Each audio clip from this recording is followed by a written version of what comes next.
अपने नाखून काट लो, एक निबंध लिख लो, अपने बाल काट लो, अपने जूते पॉलिश कर लो और अपनी साइकिल ठीक कर लो। ये सारे के सारे इम्परेटिव सेंटेंसेस है। इम्परेटिव सेंटेंसेस मतलब जो रिक्वेस्ट शो करें यानी प्रार्थना शो करे, सजेशन शो करे, सलाह बताए, ऑर्डर बताएं यानी आज्ञा बताएं, या फिर इंस्ट्रक्शन बताएं या फिर निर्देश बताएं। ये सारे के सारे इम्परेटिव सेंटेंसेस होते हैं, राइट। तो यहाँ पे कहा गया कि कोई काम कर लो यानी खुद करना है। लेकिन अगर ये कहा जाए कि यह काम करा लो यानी नाखून कटवा लो, अपने जूते पॉलिश करवा लो, अपने बाल कटवा लो, या फिर एक एस्से लिखवा लो, निबंध लिखवा लो, तो अब इसको हम कैसे कहेंगे? तो किसी काम को करवाने के लिए खुद ना करें, दूसरे से करवाएं, वैसे स्थिति में हम कॉजेटिव वर्ब का यूज़ करते हैं। इन सब में हम गेट का यूज़ करेंगे। इस वीडियो में हम देखेंगे कि गेट का यूज़ हम कैसे करें। तो यहाँ पर जो फर्स्ट टाइप में हमने फर्स्ट रो में जो सेंटेंसेस लिखा है, ये सारे इम्परेटिव सेंटेंसेस हैं। तो इसका स्ट्रक्चर जो होता है वो होता है वर्ब प्लस ऑब्जेक्ट यानी मेन वर्ब प्लस ऑब्जेक्ट। जो इंस्ट्रक्शंस होते हैं, जो इम्परेटिव सेंटेंसेस होते हैं, वो शुरू होते हैं वर्ब से और वर्ब प्लस ऑब्जेक्ट होता है, राइट। अगर नेगेटिव हुआ तो यह डोंट से शुरू होगा या फिर नेवर से शुरू होगा, प्लस वर्ब होगा प्लस ऑब्जेक्ट होगा। तो इसको हम ऐसे कह सकते हैं, अपने नाखून काटो means cut your nails, okay. एक एसे लिख लो मीन्स राइट एन एसे, या फिर अपने बाल काट लो means cut your hair, okay. अपने जूते पॉलिश कर लो यानी पॉलिश योर शूज़, और अपनी साइकिल ठीक कर लो मीन्स रिपेयर योर बाइसिकल। तो इनको बोलना और लिखना काफ़ी इजी हो जाता है, लेकिन इसी चीज़ को हम जब दूसरे से करवाते हैं, अगर उसको हमें इंग्लिश में बोलना हो तो वहाँ पे हमें दिक्कत हो जाती है। ध्यान रखें कि ऐसे सेंटेंसेस को बोलने के लिए जब हम काम खुद न करके दूसरे से करवाएं, वहाँ पे हम गेट का यूज़ करते हैं। और किस तरह से करते हैं? इस स्ट्रक्चर में करते हैं, gate plus object plus verb की थर्ड फॉर्म। यानी सबसे पहले हम गेट यूज़ करेंगे, उसके बाद ऑब्जेक्ट, यानी जिस वस्तु के ऊपर काम होगा वो ऑब्जेक्ट रखेंगे, और उसके बाद से वर्ब की थर्ड फॉर्म आएगी जो मेन वर्ब होगा। सॉरी, मेन वर्ब नहीं होता है, या पास्ट पार्टिसिपल एक्चुअली होता है।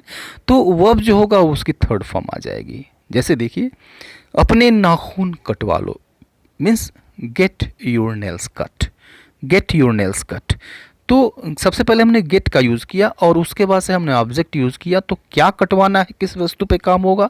तो नाखून के ऊपर काम होगा। तो गेट योर नेल्स, अपने नाखून।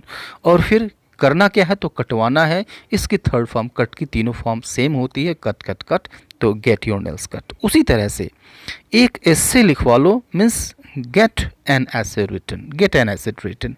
तो सिंपली वही पैटर्न यूज हुआ है, गेट, और उसके बाद से क्या लिखवाएगा? तो एस्से लिखवाएगा, ऑब्जेक्ट हो गया, और वर्ब की थर्ड फॉर्म लिखवाना है मीन्स रिटन, तो गेट एन एस्से रिटन। ठीक उसी तरह से अपने बाल कटवा लो means get your hair cut, get your hair cut.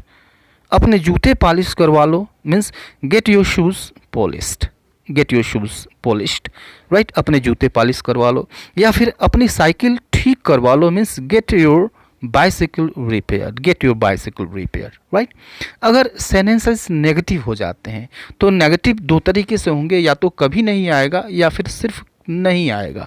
तो अगर सिर्फ नहीं आता है तो डोंट को हमें यूज़ कर देना है सेंटेंस के पहले। जैसे यही अगर नेगेटिव हो जाए तो मीन्स अपने नाखून मत कटवाओ means don't get your nails cut, don't get your nails cut. या फिर एक एस्से मत लिखवाओ means don't get an essay written. तो चलिए, ये तो क्लियर हो गया। अभी इस वीडियो का फर्स्ट पार्ट चल रहा है। सेकंड पार्ट में आपको कुछ सेंटेंसेस दिए जाएंगे और उन सेंटेंसेस को आपको देन एंड देयर ट्रांसलेट करके बोलना है। इससे क्या होगा? इससे होगा ये कि आपकी साथ साथ प्रैक्टिस भी होती चलेगी, और जो आपने पीछे सीख लिया इस वीडियो में उसको आप ज़्यादा समय तक याद रख पाएंगे, और इससे आपको ज़्यादा लाभ भी होगा, बोलने की प्रैक्टिस भी होगी, राइट। बीच में आपको गैप भी मिलेगा 2 या 3 सेकेंड का। तो आप चाहें तो कमेंट बॉक्स में कमेंट करके आंसर भी दे सकते हैं इन सेंटेंसेस को ट्रांसलेट करके। तो ये तो हमने डोंट के साथ देख लिया। अगर नेवर के साथ आ जाए, अगर इसी सेंटेंसेस में कभी नहीं भी आ जाए, तो सिंपली आपको डोंट की जगह पे नेवर यूज़ कर देना, यानी गेट के पहले यह भी आ जाएगा। जैसे अपनी साइकिल कभी मत ठीक करवाओ means never get your cycle repair, never get your cycle repair, right.